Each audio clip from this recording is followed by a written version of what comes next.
Some stories are never forgotten. Some mysteries never grow old. Welcome to the Book Echo, where the legendary cases of Sherlock Holmes are brought to life through the art of storytelling. Enjoy the journey. The Adventure of the Abbey Grange by Arthur Conan Doyle. It was on a bitterly cold and frosty morning during the winter of '97 that I was awakened by a tugging at my shoulder. It was Holmes. The candle in his hand shone upon his eager, stooping face and told me at a glance that something was amiss. "Come, Watson, come," he cried. "The game is afoot, not a word. Into your clothes and come." 10 minutes later, we were both in a cab and rattling through the silent streets on our way to Charing Cross Station. The first faint winter's dawn was beginning to appear, and we could dimly see the occasional figure of an early workman as he passed us, blurred and indistinct in the opalescent London reek.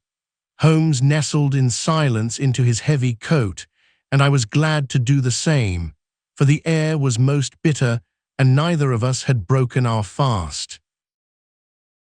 It was not until we had consumed some hot tea at the station and taken our places in the Kentish train that we were sufficiently thawed, he to speak and I to listen. Holmes drew a note from his pocket and read it aloud. "Abbey Grange, Marsham, Kent, 3:30 a.m. My dear Mr. Holmes, I should be very glad of your immediate assistance in what promises to be a most remarkable case. It is something quite in your line. Except for releasing the lady, I will see that everything is kept exactly as I have found it, but I beg you not to lose an instant, as it is difficult to leave Sir Eustace there. Yours faithfully, Stanley Hopkins." Hopkins has called me in 7 times, and on each occasion his summons has been entirely justified, said Holmes. "I fancy that every one of his cases has found its way into your collection, and I must admit, Watson, that you have some power of selection which atones for much which I deplore in your narratives. Your fatal habit of looking at everything from the point of view of a story instead of as a scientific exercise has ruined what might have been an instructive and even classical series of demonstrations.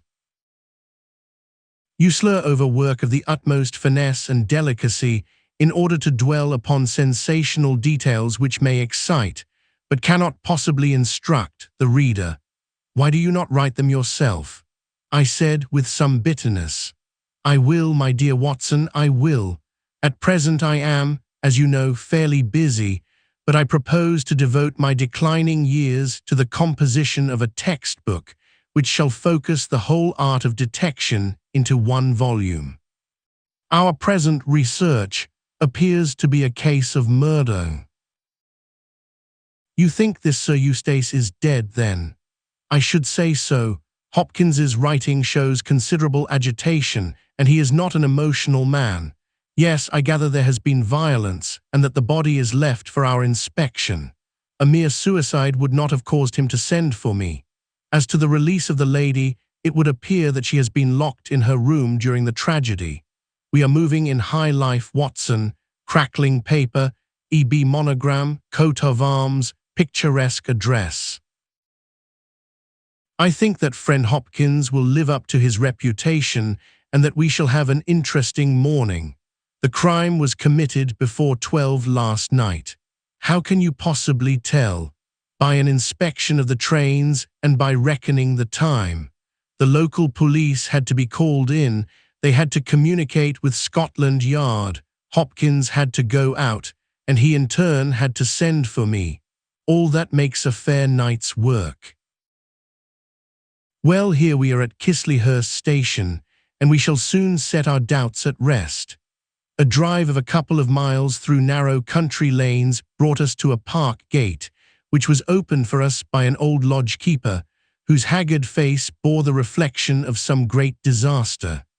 The avenue ran through a noble park, between lines of ancient elms, and ended in a low, widespread house, pillared in front after the fashion of Palladio.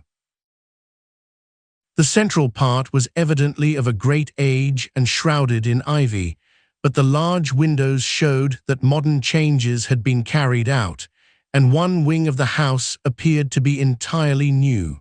The youthful figure and alert, eager face of Inspector Stanley Hopkins confronted us in the open doorway. "I'm very glad you have come, Mr. Holmes, and you too, Dr. Watson.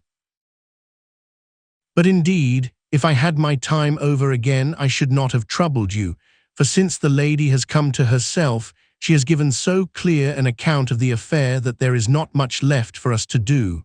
You remember that Lewisham gang of burglars? What, the 3 Randalls?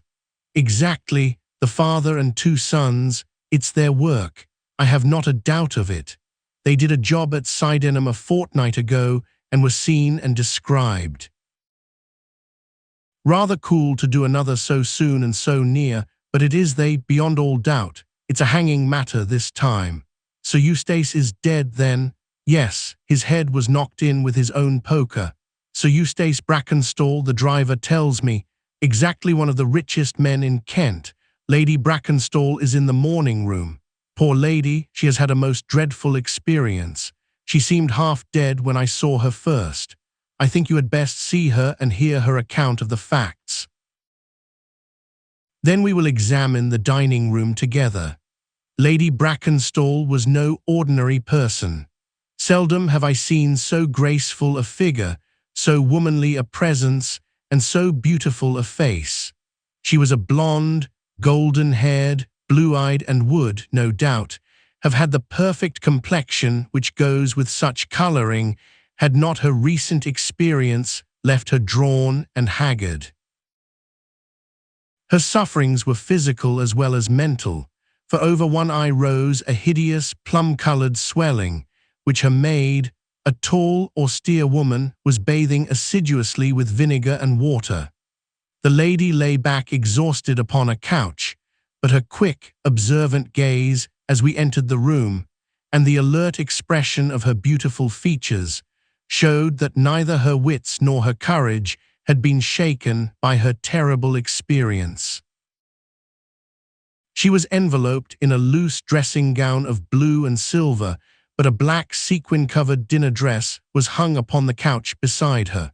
"I have told you all that happened, Mr. Hopkins," she said wearily. "Could you not repeat it for me? Well, if you think it necessary, I will tell these gentlemen what occurred. Have they been in the dining room yet? I thought they had better hear your ladyship's story first. I shall be glad when you can arrange matters. It is horrible to me to think of him still lying there." She shuddered and buried her face in her hands. As she did so, the loose gown fell back from her forearms. Holmes uttered an exclamation. "You have other injuries, madam. What is this?" 2 vivid red spots stood out on one of the white, round limbs. She hastily covered it. "It is nothing. It has no connection with the hideous business of last night. If you and your friend will sit down, I will tell you all I can. I am the wife of Sir Eustace Brackenstall. I have been married about a year. I suppose that it is no use my attempting to conceal that our marriage has not been a happy one. I fear that all our neighbours would tell you that, even if I were to attempt to deny it. Perhaps the fault may be partly mine. I was brought up in the freer, less conventional atmosphere of South Australia, and this English life, with its proprieties and its primness, is not congenial to me. But the main reason lies in the one fact which is notorious to everyone, and that is that Sir Eustace was a confirmed drunkard. To be with such a man for an hour is unpleasant. Can you imagine what it means for a sensitive and high-spirited woman to be tied to him for day and night? It is a sacrilege, a crime, a villainy to hold that such a marriage is binding. I say that these monstrous laws of yours will bring a curse upon the land. Heaven will not let such wickedness endure." For an instant she sat up, her cheeks flushed, and her eyes blazing from under the terrible mark upon her brow. Then the strong, soothing hand of the austere maid drew her head down onto the cushion, and the wild anger died away into passionate sobbing. At last she continued, "I will tell you about last night. You are aware, perhaps, that in this house all servants sleep in the modern wing. This central block is made up of the dwelling rooms, with the kitchen behind and our bedroom above. My maid Teresa sleeps above my room. There is no one else, and no sound could alarm those who are in the farther wing. This must have been well known to the robbers, or they would not have acted as they did. Sir Eustace retired about 10:30. The servants had already gone to their quarters. Only my maid was up, and she had remained in her room at the top of the house until I needed her services. I sat until after 11 in this room, absorbed in a book. Then I walked round to see that all was right before I went upstairs. It was my custom to do this myself, for, as I have explained, Sir Eustace was not always to be trusted. I went into the kitchen, the butler's pantry, the gun room, the billiard room, the drawing room, and finally the dining room. As I approached the window, which is covered with thick curtains, I suddenly felt the wind blow upon my face and realized that it was open. I flung the curtain aside and found myself face to face with a broad-shouldered, elderly man who had just stepped into the room. The window is a long French one, which really forms a door leading to the lawn. I held my bedroom candle lit in my hand, and by its light, behind the first man, I saw two others who were in the act of entering. I stepped back, but the fellow was on me in an instant. He caught me first by the wrist, and then by the throat. I opened my mouth to scream, but he struck me a savage blow with his fist over the eye and felled me to the ground. I must have been unconscious for a few minutes, for when I came to myself, I found that they had torn down the bell rope and had secured me tightly to the oaken chair which stands at the head of the dining room table. I was so firmly bound that I could not move, and a handkerchief round my mouth prevented me from uttering any sound. It was at this instant that my unfortunate husband entered the room. He had evidently heard some suspicious sounds, and he came prepared for such a scene as he found. He was dressed in his shirt and trousers, with his favorite blackthorn cudgel in his hand. He rushed at one of the burglars, but another, it was the elderly man, stooped, picked the poker out of the grate, and struck him a horrible blow as he passed. He fell without a groan and never moved again. I fainted once more, but again it could only have been a very few minutes during which I was insensible. When I opened my eyes, I found that they had collected the silver from the sideboard, and they had drawn a bottle of wine which stood there. Each of them had a glass in his hand. I have already told you, have I not, that one was elderly, with a beard, and the others young, hairless lads. They might have been a father with his two sons. They talked together in whispers. Then they came over and made sure that I was still securely bound. Finally, they withdrew, closing the window after them. It was quite a quarter of an hour before I got my mouth free. When I did so, my screams brought the maid to my assistance. The other servants were soon alarmed, and we sent for the local police, who instantly communicated with London. That is really all that I can tell you, gentlemen, and I trust that it will not be necessary for me to go over so painful a story again. "Any questions, Mr. Holmes?" asked Hopkins. "I will not impose any further tax upon Lady Brackenstall's patience and time," said Holmes. "Before I go into the dining room, I should like to hear your experience." He looked at the maid. "I saw the men before ever they came into the house," said she. "As I sat by my bedroom window, I saw 3 men in the moonlight down by the lodge gate yonder, but I thought nothing of it at the time. It was more than an hour after that I heard my mistress scream, and down I ran to find her, poor lamb, just as she says, and him on the floor with his blood and brains over the room. It was enough to drive a woman out of her wits, tied there, and her very dress spotted with him. But she never wanted courage, did Miss Mary Fraser of Adelaide, and Lady Brackenstall of Abbey Grange hasn't learned new ways. You've questioned her long enough, you gentlemen, and now she is coming to her own room, just with her old Teresa, to get the rest that she badly needs. With a motherly tenderness, the gaunt woman put her arm round her mistress and led her from the room. She has been with her all her life, said Hopkins, nursed her as a baby, and came with her to England when they first left Australia 18 months ago. Teresa Wright is her name, and the kind of maid you don't pick up nowadays. This way, Mr. Holmes, if you please. The keen interest had passed out of Holmes's expressive face, and I knew that with the mystery all the charm of the case had departed. There still remained an arrest to be effected, but what were these commonplace rogues that he should soil his hands with them? An abstruse and learned specialist who finds that he has been called in for a case of measles would experience something of the annoyance which I read in my friend's eyes. Yet the scene in the dining room of the Abbey Grange was sufficiently strange to arrest his attention and to recall his waning interest. It was a very large and high chamber, with carved oak ceiling, oaken panelling, and a fine array of deer's heads and ancient weapons around the walls.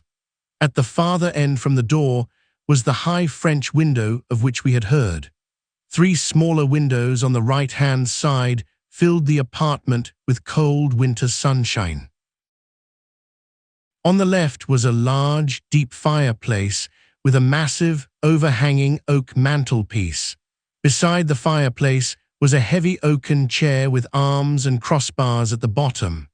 In and out through the open woodwork was woven a crimson cord, which was secured at each side to the crosspiece below.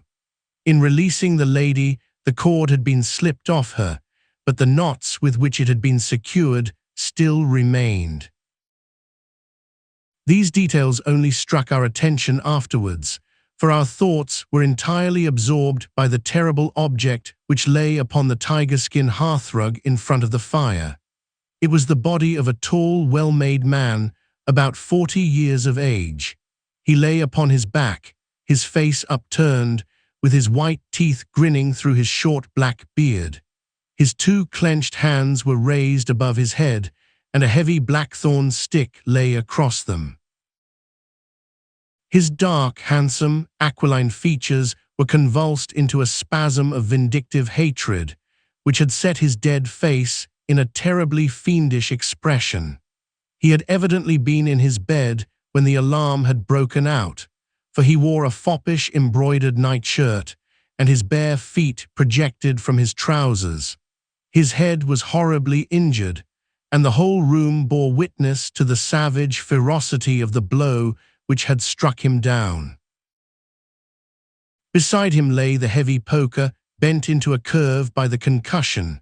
Holmes examined both it and the indescribable wreck which it had wrought. "He must be a powerful man, this elder Randall," he remarked. "Yes," said Hopkins, "I have some record of the fellow, and he is a rough customer. You should have no difficulty in getting him, not the slightest. We have been on the lookout for him, and there was some idea that he had got away to America. Now that we know the gang are here, I don't see how they can escape.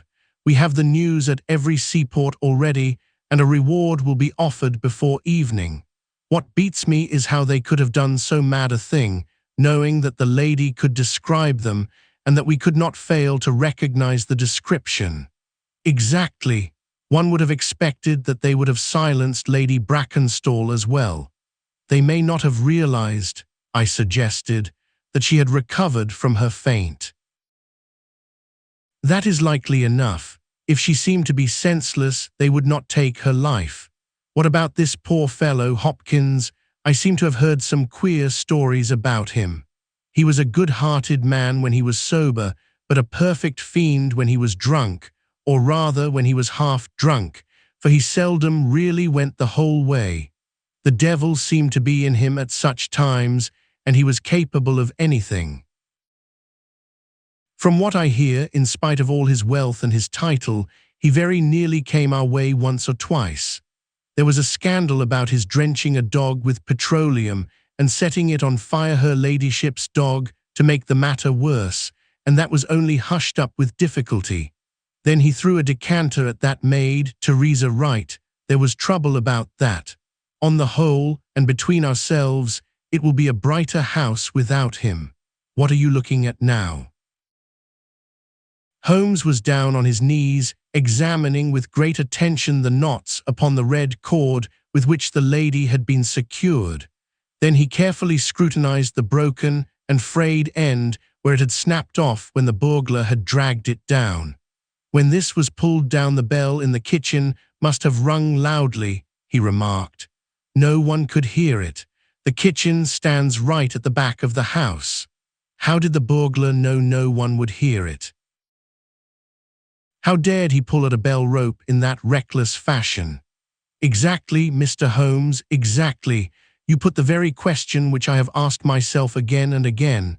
There can be no doubt that this fellow must have known the house and its habits. He must have perfectly understood that the servants would all be in bed at that comparatively early hour, and that no one could possibly hear a bell ring in the kitchen. Therefore, he must have been in close league with one of the servants. Surely that is evident, but there are 8 servants, and all of good character. Other things being equal," said Holmes, "one would suspect the one at whose head the master threw a decanter, and yet that would involve treachery towards the mistress to whom this woman seems devoted.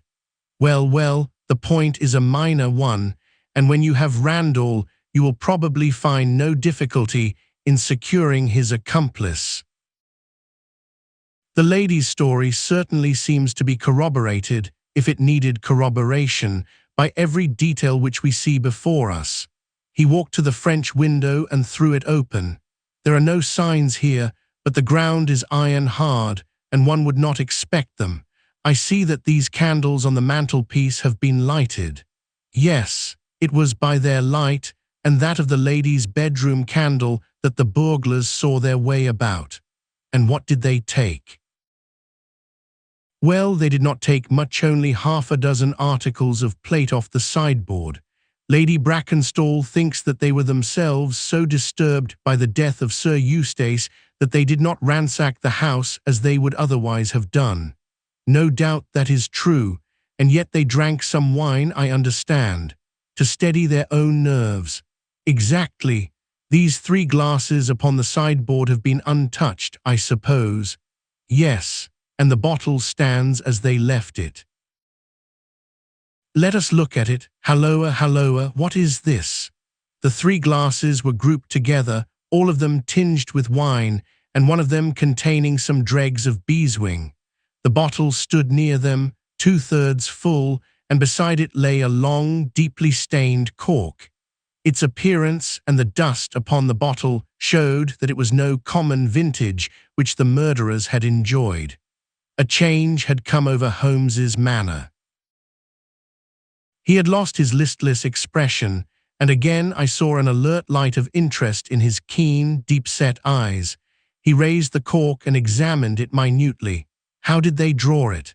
he asked. Hopkins pointed to a half-open drawer. In it lay some table linen and a large corkscrew. "Did Lady Brackenstall say that screw was used?" "No, you remember that she was senseless at the moment when the bottle was opened." "Quite so. As a matter of fact, that screw was not used. This bottle was opened by a pocket screw, probably contained in a knife, and not more than 1.5 inches long. If you examine the top of the cork, you will observe that the screw was driven in 3 times before the cork was extracted. It has never been transfixed. This long screw would have transfixed it and drawn it with a single pull. When you catch this fellow, you will find that he has one of these multiplex knives in his possession." "Excellent," said Hopkins. "But these glasses do puzzle me, I confess. Lady Brackenstall actually saw the 3 men drinking, did she not?" Yes, she was clear about that. Then there is an end of it. What more is to be said? And yet you must admit that the 3 glasses are very remarkable, Hopkins. What, you see nothing remarkable? Well, well, let it pass. Perhaps when a man has special knowledge and special powers like my own, it rather encourages him to seek a complex explanation when a simpler one is at hand. Of course, it must be a mere chance about the glasses. Well, good morning, Hopkins. I don't see that I can be of any use to you, and you appear to have your case very clear. You will let me know when Randall is arrested and any further developments which may occur. I trust that I shall soon have to congratulate you upon a successful conclusion. Come, Watson, I fancy that we may employ ourselves more profitably at home. During our return journey, I could see by Holmes's face that he was much puzzled by something which he had observed. Every now and then, by an effort, he would throw off the impression and talk as if the matter were clear, but then his doubts would settle down upon him again, and his knitted brows and abstracted eyes would show that his thoughts had gone back once more to the great dining room of the Abbey Grange, in which this midnight tragedy had been enacted. At last, by a sudden impulse, just as our train was crawling out of a suburban station, he sprang onto the platform and pulled me out after him.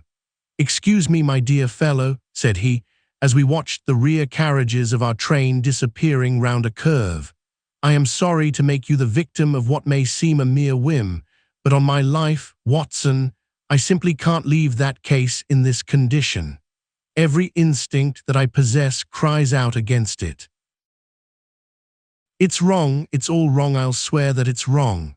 And yet the lady's story was complete, the maid's corroboration was sufficient, the detail was fairly exact. What have I to put against that? 3 wine glasses, that is all. But if I had not taken things for granted, if I had examined everything with care, which I would have shown had we approached the case de novo, and had no cut-and-dried story to warp my mind, would I not then have found something more definite to go upon? Of course I should. Sit down on this bench, Watson, until a train for Chisleyhurst arrives, and allow me to lay the evidence before you, imploring you in the first instance to dismiss from your mind the idea that anything which the maid or her mistress may have said must necessarily be true. The lady's charming personality must not be permitted to warp our judgment. Surely there are details in her story which, if we looked at it in cold blood, would excite our suspicion. These burglars made a considerable haul at Sydenham a fortnight ago. Some account of them and of their appearance was in the papers, and would naturally occur to anyone who wished to invent a story in which imaginary robbers should play a part. As a matter of fact, burglars who have done a good stroke of business are, as a rule, only too glad to enjoy the proceeds in peace and quiet without embarking on another perilous undertaking. Again, it is unusual for burglars to operate at so early an hour. It is unusual for burglars to strike a lady to prevent her screaming, since one would imagine that was the sure way to make her scream. It is unusual for them to commit murder when their numbers are sufficient to overpower one man. It is unusual for them to be content with a limited plunder when there is much more within their reach. And finally, I should say that it was very unusual for such men to leave a bottle half empty. How do all these unusuals strike you, Watson? Their cumulative effect is certainly considerable, and yet each of them is quite possible in itself. The most unusual thing of all, as it seems to me, is that the lady should be tied to the chair. Well, I am not so clear about that, Watson, for it is evident that they must either kill her or else secure her in such a way that she could not give immediate notice of their escape. But at any rate I have shown, have I not, that there is a certain element of improbability about the lady's story, And now on the top of this comes the incident of the wine glasses. What about the wine glasses? Can you see them in your mind's eye? I see them clearly. We are told that 3 men drank from them. Does that strike you as likely? Why not? There was wine in each glass. Exactly, but there was beeswing only in 1 glass. You must have noticed that fact. What does that suggest to your mind? The last glass filled would be most likely to contain beeswing. Not at all. The bottle was full of it, and it is inconceivable that the first 2 glasses were clear and the third heavily charged with it. There are 2 possible explanations and only 2. One is that after the second glass was filled, the bottle was violently agitated, and so the third glass received the beeswing. That does not appear probable. No, I am sure that I am right. What then do you suppose? That only 2 glasses were used, and that the dregs of both were poured into a third glass, so as to give the false impression that 3 people had been here. In that way, all the beeswing would be in the last glass, would it not? Yes, I am convinced that this is so. But if I have hit upon the true explanation of this one small phenomenon, then in an instant the case rises from the commonplace to the exceedingly remarkable, for it can only mean that Lady Brackenstall and her maid have deliberately lied to us, that not one word of their story is to be believed, that they have some very strong reason for covering the real criminal, and that we must construct our case for ourselves without any help from them. That is the mission which now lies before us, and here, Watson, is the Chisleyhurst train. The household of the Abbey Grange were much surprised at our return, but Sherlock Holmes, finding that Stanley Hopkins had gone off to report to headquarters, took possession of the dining room, locked the door upon the inside, and devoted himself for 2 hours to one of those minute and laborious investigations which formed the solid basis on which his brilliant edifices of deduction were reared. Seated in a corner like an interested student who observes the demonstration of his professor, I followed every step of that remarkable research. The window, the curtains, the carpet, the chair, the rope, each in turn was minutely examined and duly pondered. The body of the unfortunate baronet had been removed, but all else remained as we had seen it in the morning. Then, to my astonishment, Holmes climbed up on to the massive mantelpiece. Far above his head hung the few inches of red cord which was still attached to the wire. For a long time he gazed upward at it, and then in an attempt to get nearer to it, he rested his knee upon a wooden bracket on the wall. This brought his hand within a few inches of the broken end of the rope, but it was not this so much as the bracket itself which seemed to engage his attention. Finally, he sprang down with an ejaculation of satisfaction. "It's all right, Watson," said he. "We have got our case, one of the most remarkable in our collection. But dear me, how slow-witted I have been, and how nearly I have committed the blunder of my lifetime. Now, I think that with a few missing links my chain is almost complete. You have got your men. Man, Watson, man, only one, but a very formidable person. Strong as a lion, witness the blow that bent that poker. 6'3" in height, active as a squirrel, dexterous with his fingers, finally remarkably quick-witted, for this whole ingenious story is of his concoction. Yes, Watson, we have come upon the handiwork of a very remarkable individual, and yet in that bell rope he has given us a clue which should not have left us a doubt. Where was the clue? Well, if you were to pull down a bell rope, Watson, where would you expect it to break? Surely at the spot where it is attached to the wire. Why should it break 3 inches from the top as this one has done? Because it is frayed there. Exactly.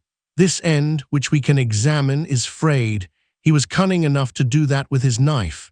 But the other end is not frayed. You could not observe that from here, but if you were on the mantelpiece you would see that it is cut clean off without any mark of fraying whatever. You can reconstruct what occurred.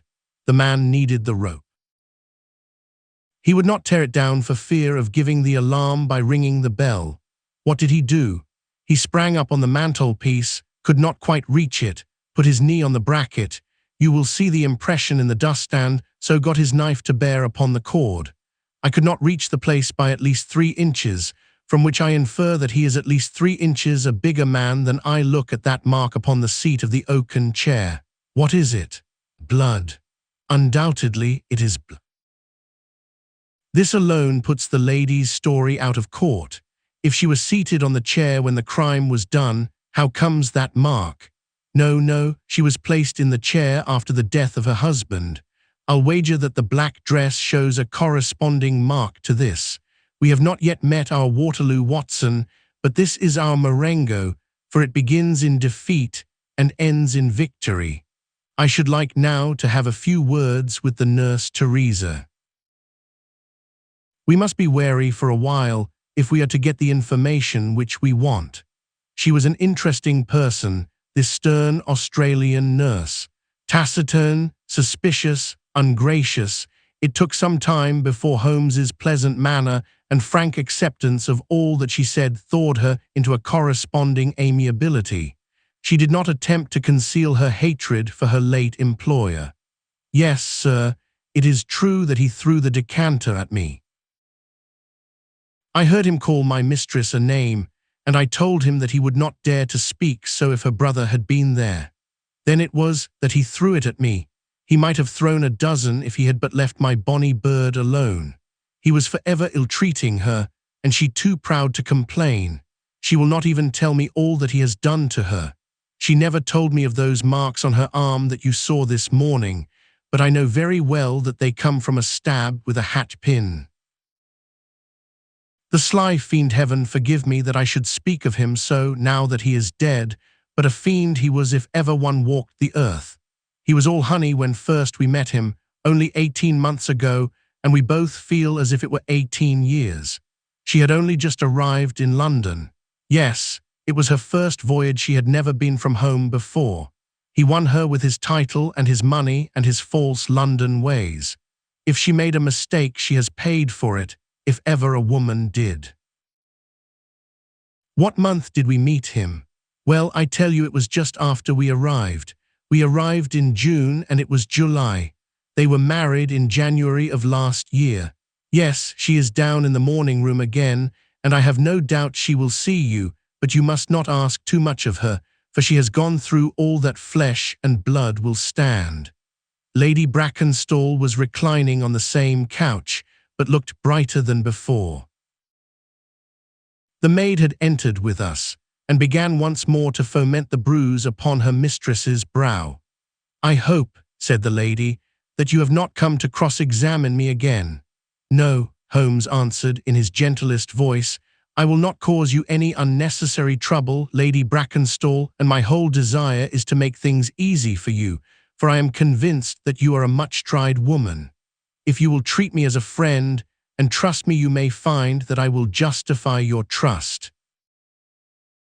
What do you want me to do? To tell me the truth? Mr. Holmes. No, Lady Brackenstall, it is no use. You may have heard of any little reputation which I possess. I will stake it all on the fact that your story is an absolute fabrication. Mistress and maid were both staring at Holmes with pale faces and frightened eyes. You are an impudent fellow, cried Teresa. Do you mean to say that my mistress has told a lie? Holmes rose from his chair. Have you nothing to tell me? I have told you everything. Think once more, Lady Brackenstall. Would it not be better to be frank? For an instant there was hesitation in her beautiful face, then some new strong thought caused it to set like a mask. I have told you all I know. Holmes took his hat and shrugged his shoulders. I am sorry, he said, and without another word we left the room and the house. There was a pond in the park, and to this my friend led the way. It was frozen over, but a single hole was left for the convenience of a solitary swan. Holmes gazed at it and then passed on to the lodge gate. There he scribbled a short note for Stanley Hopkins and left it with the lodge keeper. It may be a hit or it may be a miss, but we are bound to do something for friend Hopkins just to justify this second visit," said he. "I will not quite take him into my confidence yet. I think our next scene of operations must be the shipping office of the Adelaide-Southampton line, which stands at the end of Pall Mall, if I remember right. There is a second line of steamers which connect South Australia with England, but we will draw the larger cover first." Holmes's card sent in to the manager ensured instant attention, and he was not long in acquiring all the information which he needed. In June of '95, only one of their line had reached a home port. It was the Rock of Gibraltar, their largest and best boat. A reference to the passenger list showed that Miss Fraser of Adelaide with her maid had made the voyage in her. The boat was now on her way to Australia, somewhere to the south of the Suez Canal. Her officers were the same as in '95, with one exception. The first officer, Mr. Jack Croker, had been made a captain and was to take charge of their new ship, the Bass Rock, sailing in 2 days' time from Southampton. He lived at Sydenham, but he was likely to be in that morning for instructions if we cared to wait for him. No, Mr. Holmes had no desire to see him, but would be glad to know more about his record and character. His record was magnificent. There was not an officer in the fleet to touch him. As to his character, he was reliable on duty, but a wild, desperate fellow off the deck of his ship, hot-headed, excitable, but loyal, honest, and kind-hearted. That was the pith of the information with which Holmes left the office of the Adelaide-Southampton Company. Thence he drove to Scotland Yard, but instead of entering he sat in his cab with his brows drawn down, lost in profound thought. Finally he drove round to the Charing Cross telegraph office, sent off a message, and then, at last, we made for Baker Street once more. "No, I couldn't do it, Watson," said he, as we re-entered our room. Once that warrant was made out, nothing on earth would save him. Once or twice in my career, I feel that I have done more real harm by my discovery of the criminal than ever he had done by his crime. I have learned caution now, and I had rather play tricks with the law of England than with my own conscience. Let us know a little more before we act. Before evening, we had a visit from Inspector Stanley Hopkins. Things were not going very well with him. "I believe that you are a wizard, Mr. Holmes. I really do sometimes think that you have powers that are not human. Now, how on earth could you know that the stolen silver was at the bottom of that pond?" "I didn't know it, but you told me to examine it." "You got it then?" "Yes, I got it. I am very glad if I have helped you. But you haven't helped me. You have made the affair far more difficult." "What sort of burglars are they who steal silver and then throw it into the nearest pond?" "It was certainly rather eccentric behavior. I was merely going on the idea that if the silver had been taken by persons who did not want it, who merely took it for a blind as it were, then they would naturally be anxious to get rid of it. But why should such an idea cross your mind?" "Well, I thought it was possible. When they came out through the French window, there was the pond, with one tempting little hole in the ice right in front of their noses. Could there be a better hiding place?" "Ah, a hiding place, that is better," cried Stanley Hopkins. Yes, I see it all now. It was early, there were folk upon the roads, they were afraid of being seen with the silver, so they sank it in the pond, intending to return for it when the coast was clear." "Excellent, Mr. Holmes, that is better than your idea of a blind." "Quite so, you have got an admirable theory. I have no doubt that my own ideas were quite wild, but you must admit that they have ended in discovering the silver." "Yes, sir, yes, it was all your doing, but I have had a bad setback." "A setback?" "Yes, Mr. Holmes. The Randall gang were arrested in New York this morning." "Dear me, Hopkins." That is certainly rather against your theory that they committed a murder in Kent last night. It is fatal, Mr. Holmes, absolutely fatal. Still, there are other gangs of 3 besides the Randalls, or it may be some new gang of which the police have never heard. Quite so, it is perfectly possible. What, are you off? Yes, Mr. Holmes, there is no rest for me until I have got to the bottom of the business. I suppose you have no hint to give me. I have given you one. Which? Well, I suggested a blind. But why, Mr. Holmes, why? That's the question, of course, but I commend the idea to your mind. You might possibly find that there was something in it. You won't stop for dinner. Well, goodbye, and let us know how you get on. Dinner was over and the table cleared before Holmes alluded to the matter again. He had lit his pipe and held his slippered feet to the cheerful blaze of the fire. Suddenly he looked at his watch. I expect developments, Watson. When, now within a few minutes, I dare say you thought I acted rather badly to Stanley Hopkins just now. I trust your judgment. A very sensible reply, Watson. You must look at it this way. What I know is unofficial. What he knows is official. I have the right to private judgment, but he has none. He must disclose all, or he is a traitor to his service. In a doubtful case, I would not put him in so painful a position, and so I reserve my information until my own mind is clear upon the matter. But when will that be? The time has come. You will now be present at the last scene of a remarkable little drama. There was a sound upon the stairs, and our door was opened to admit as fine a specimen of manhood as ever passed through it. He was a very tall young man, golden moustached, blue-eyed, with a skin which had been burned by tropical suns, and a springy step which showed that the huge frame was as active as it was strong. He closed the door behind him, and then he stood with clenched hands and heaving breast, choking down some overmastering emotion. "Sit down, Captain Croker. You got my telegram." Our visitor sank into an armchair and looked from one to the other of us with questioning eyes. "I got your telegram, and I came at the hour you said. I heard that you had been down to the office. There was no getting away from you. Let's hear the worst. What are you going to do with me? Arrest me? Speak out, man. You can't sit there and play with me like a cat with a mouse." "Give him a cigar," said Holmes. "Bite on that, Captain Croker, and don't let your nerves run away with you. I should not sit here smoking with you if I thought that you were a common criminal.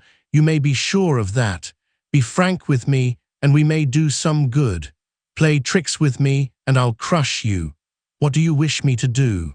To give me a true account of all that happened at the Abbey Grange last night.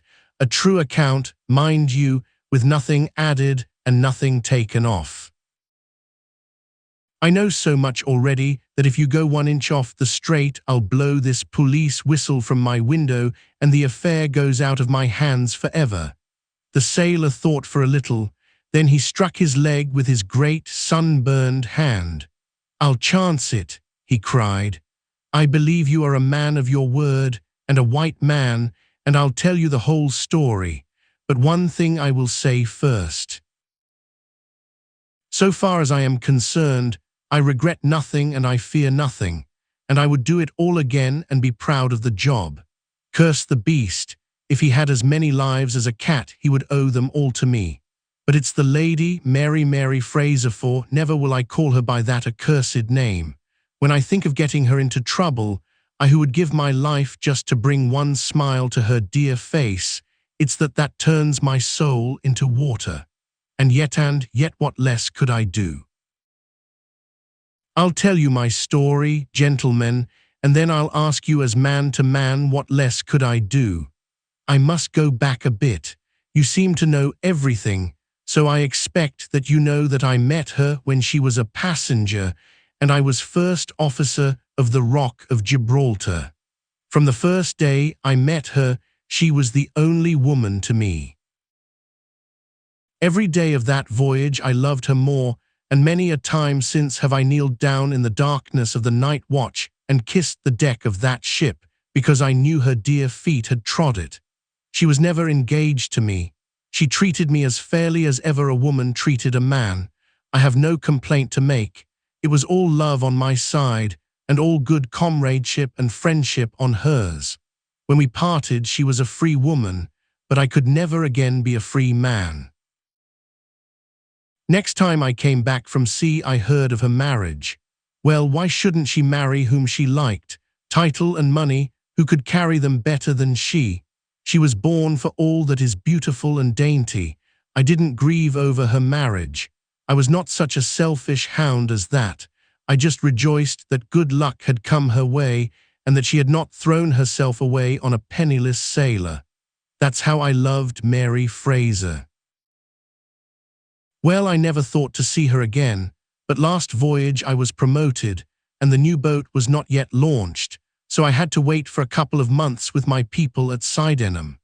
One day out in a country lane I met Teresa Wright, her old maid. She told me about her, about him, about everything. I tell you, gentlemen, it nearly drove me mad. This drunken hound, that he should dare to raise his hand to her whose boots he was not worthy to lick. I met Teresa again. Then I met Mary herself, and met her again. Then she would meet me no more. But the other day I had a notice that I was to start on my voyage within a week, and I determined that I would see her once before I left. Teresa was always my friend, for she loved Mary and hated this villain almost as much as I did. From her, I learned the ways of the house. Mary used to sit up reading in her own little room downstairs. I crept round there last night and scratched at the window. At first she would not open to me, but in her heart I know that now she loves me, and she could not leave me in the frosty night. She whispered to me to come round to the big front window, and I found it open before me so as to let me into the dining room. Again I heard from her own lips things that made my blood boil, and again I cursed this brute who mishandled the woman that I loved. Well, gentlemen, I was standing with her just inside the window, in all innocence, as heaven is my judge, when he rushed like a madman into the room, called her the vilest name that a man could use to a woman, and welted her across the face with the stick he had in his hand. I had sprung for the poker, and it was a fair fight between us. See here on my arm where his first blow fell. Then it was my turn, and I went through him as if he had been a rotten pumpkin. Do you think I was sorry? Not I. It was his life or mine, but far more than that it was his life or hers, for how could I leave her in the power of this madman? That was how I killed him. Was I wrong? Well then, what would either of you gentlemen have done if you had been in my position? She had screamed when he struck her, and that brought old Teresa down from the room above. There was a bottle of wine on the sideboard, and I opened it and poured a little between Mary's lips, for she was half dead with the shock. Then I took a drop myself. Teresa was as cool as ice, and it was her plot as much as mine. We must make it appear that burglars had done the thing. Teresa kept on repeating our story to her mistress, while I swarmed up and cut the rope of the bell. Then I lashed her in her chair and frayed out the end of the rope to make it look natural, else they would wonder how in the world a burglar could have got up there to cut it. Then I gathered up a few plates and pots of silver to carry out the idea of a robbery, and there I left them with orders to give the alarm when I had a quarter of an hour's start. I dropped the silver into the pond and made off for Sydenham, feeling that for once in my life I had done a real good night's work. And that's the truth and the whole truth, Mr. Holmes, if it costs me my neck. Holmes smoked for some time in silence. Then he crossed the room and shook our visitor by the hand. "That's what I think," said he. "I know that every word is true, for you have hardly said a word which I did not know. No one but an acrobat or a sailor could have got up to that bell rope from the bracket, and no one but a sailor could have made the knots with which the cord was fastened to the chair. Only once had this lady been brought into contact with sailors, and that was on her voyage, and it was someone of her own class of life, since she was trying hard to shield him and so showing that she loved him. You see how easy it was for me to lay my hands upon you when once I had started upon the right trail. I thought the police never could have seen through our dodge, and the police haven't, nor will they, to the best of my belief. Now look here, Captain Croker, this is a very serious matter, though I am willing to admit that you acted under the most extreme provocation to which any man could be subjected. I am not sure that in defense of your own life your action will not be pronounced legitimate. However, that is for a British jury to decide. Meanwhile, I have so much sympathy for you that if you choose to disappear in the next 24 hours, I will promise you that no one will hinder you. And then it will all come out. Certainly it will come out. The sailor flushed with anger. What sort of proposal is that to make a man? I know enough of law to understand that Mary would be had as accomplice. Do you think I would leave her alone to face the music while I slunk away? No, sir, let them do their worst upon me, but for heaven's sake, Mr. Holmes, find some way of keeping my poor Mary out of the courts. Holmes for a second time held out his hand to the sailor. I was only testing you, and you ring true every time. Well, it is a great responsibility that I take upon myself, but I have given Hopkins an excellent hint, and if he can't avail himself of it, I can do no more. See here, Captain Croker, we'll do this in due form of law. You are the prisoner. Watson, you are a British jury, and I never met a man who was more eminently fitted to represent one. I am the judge. Now, gentlemen of the jury, you have heard the evidence. Do you find the prisoner guilty or not guilty? Not guilty, my lord, said I, vox populi, vox Dei. You are acquitted, Captain Croker. So long as the law does not find some other victim, you are safe from me. Come back to this lady in a year, and may her future and yours justify us in the judgment which we have pronounced this night.